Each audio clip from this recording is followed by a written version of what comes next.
What's going on, everybody? Today I will be showing you guys that how you can get depth control on your iOS devices running the latest iOS 11 or 12. No problem. Your iPhone should support portrait mode, which means that if your iPhone is iPhone 7 Plus, 8 Plus or the iPhone 10, this method will work. Yesterday Apple has released 3 iPhones: iPhone XS, XS Max and the iPhone XR, which I really don't like. Just because there was very little difference between the iPhone 10 and the XS, I don't like to get that. I wasn't even so much happy about the event for two things. First of all, that I know everything about the event, that 3 iPhones gonna launch, and the first part was the access, and the difference to consider was very little. And Apple did lie to us for two things. First of all, they told us that A12 Bionic chip is only processor which is capable of doing that depth control, which is seriously very bad. Also, Apple told us about 120Hz digitizer on all 3 iPhones, which is again one of the worst things about Apple. And they told us this way people think that it will be having 120Hz refresh rate on the display, which isn't the case here. It is only 120Hz digitizer rate, which means that it will work even faster when you touch, just like on the iPhone 10. And it was released on the iPhone 10 but not on the 8 Plus or 8. And these were the two things Apple lied to us. Also, Apple told us that Face ID is getting faster, but because it is not that twice as fast thing, which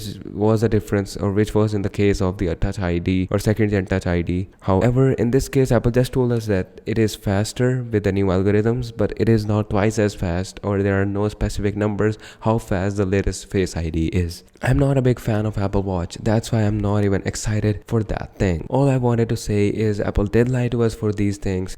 In order to get that depth control, let's move on to the next part. So, depth control is that you can change the background blur according to the f-stop number, just like Apple showed us in their ad. But still, this is the application that you need to download from the App Store. Its name is Focus, F-O-C-O-S, and it allows you to adjust that after you've taken the photo. As you can see that this photo is taken right from the stock iPhone camera application, but on this application, you can easily adjust the blur of the background. This is the depth control feature, which Apple says that it is only available to A12 Bionic chip, which is not the case here, and I'm not excited for the first time in that event. I really hope you enjoyed this video. If you did, don't forget to hit the like button and subscribe button for more videos like this. My name is Harris, this is Apple Now, and I forgot to say something. I'm trying very hard to reach 10,000 subscribers before the end of this year. So if you could support me by subscribing, that would definitely mean world to me. Peace.